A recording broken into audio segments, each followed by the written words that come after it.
سلام لك يا طارق العزم والباس، يا القايد الشامخ شموخ الرواسي، يا مقدمي الحرب في كل مجراس، وعضو مجلس من رفيع الرئاسي. قال ان شب الحرب فحنا له اساس، نخوضه خوض سباع الشراسي، نهجم ونتقدم بدقات واجراس، والسهل مشياتنا البناء والاساس.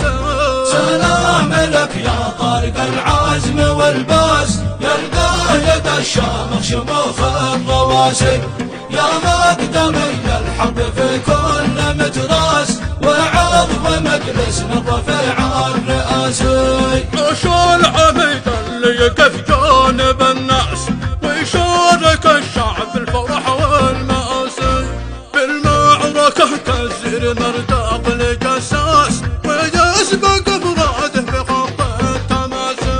سلام لك يا طارق العزم والباس، يا القايد الشامخ شموخ الرواسي، يا مقدمي الحرب في كل مجراس، وعضو مجلس من رفيع